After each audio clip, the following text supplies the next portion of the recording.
Hi, I'm Staff Sergeant McKaylee Klein, and thank you for joining us for another edition of Leadership Blog, a presentation of the Air Force Life Cycle Management Center Public Affairs Office.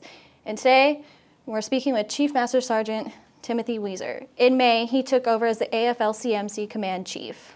He has a lot of wonderful ideas on how to bring our enlisted force closer together. Chief, thank you for joining us. Thank you for having me, Sergeant Klein, and thank you and your team for setting this awesome place up to do this podcast. You firmly believe in the importance of correctly utilizing the chain of command. Why do you think it's vital that people appropriately use it?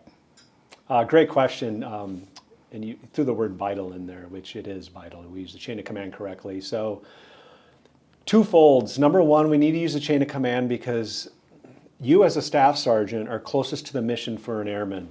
So i.e. an airman has an issue either at home or in the workplace and they need it fixed.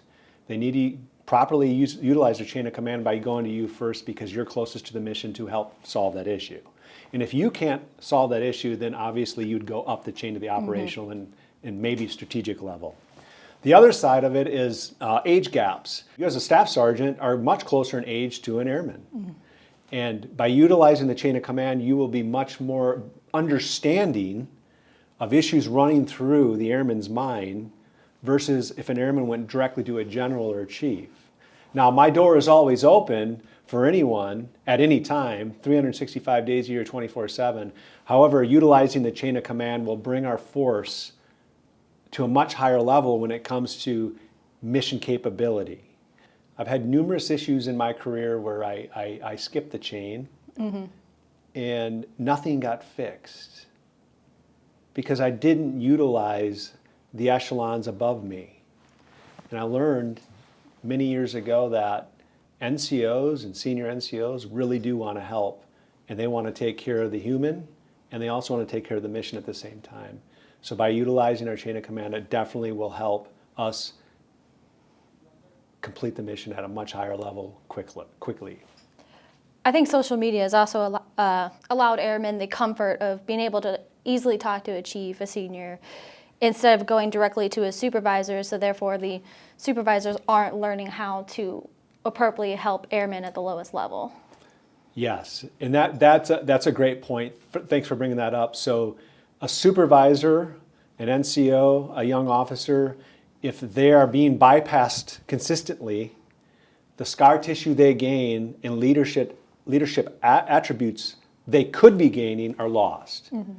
And in my career, I've learned that scar tissue is the key to great leadership. And what I mean by that is failing forward, getting dirty, screwing up, and then getting lifted back up from my peers and my teammates and my superior bosses as well. You highlight the importance of failing forward when discussing enlisted tier priorities and goals. Can you talk a little bit about what that means exactly?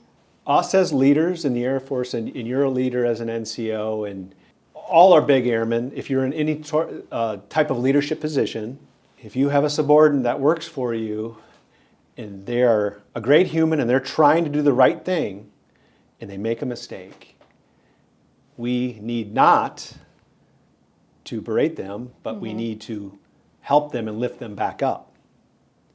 Because learning from one's mistake, they'll never make it again, and it only makes them become that much better of a human and a leader when in 20 years down the road, they're running the show, they're going to have the same mindset to take care of their people when their people fail.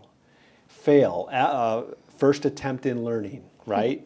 Failing forward, becoming the greatest version of yourself you can be.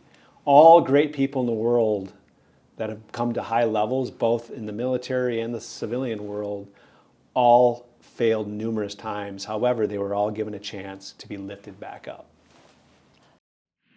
Switching lanes a little bit. So you've been touring AFLCMC installations over the past few months. So what are your initial impressions? Initial impressions are the men and women of our great command are doing God's work. The professionalism, the tenacity, the dedication they have, not only to Air Force Materiel Command and the Air Force, but to our nation, to keep our nation safe from near-peer threats. It doesn't matter if you're wearing the uniform or not. So many civilians I've met, many contractors I've met, they care so much for the United States of America and keeping our great nation the #1 military in this great universe. So it's been nothing but total happiness for me to travel around to these units. I've been to about 15 now, and seeing the great dynamic, unbelievable teaming that this center has going for it. So in your view, how do you see AFLCMC being part of the Operational Air Force? Numerous of our people are downrange right now, whether it's in the PACOM theater, the CENTCOM theater, the UCOM theater. So right there, that's operational. And all of these weapon systems that we are producing, that's operational Air Force right there. Without our teammates doing all these great things, keeping the B-21 on track, the F-35 on track, and the human weapon system on track, our force is not going to be able to fight a near-peer threat. So we are operational every single day. It just, some of us are doing it here at Wright Pat or at Robins Air Force Base or at Hanscom.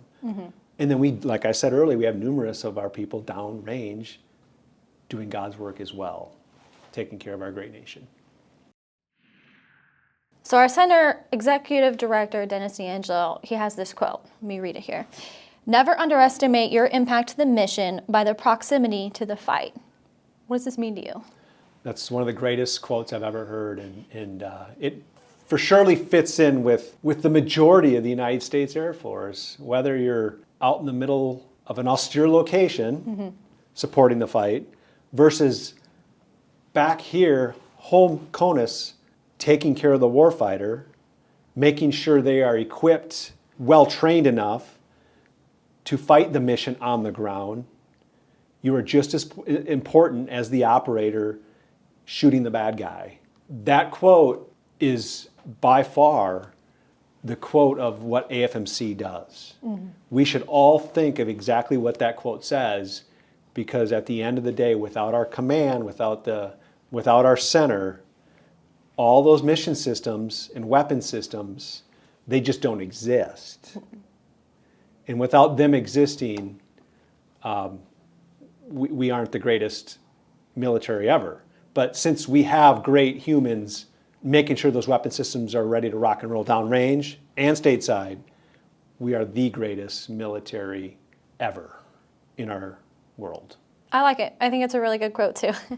I think it will help put things into perspective for some airmen who may, especially junior airmen, who may be here and not necessarily fully comprehending how they fit into the overall big picture, right?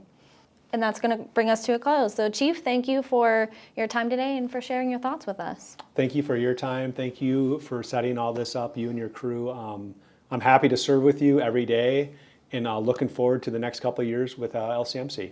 Thank you. Thanks.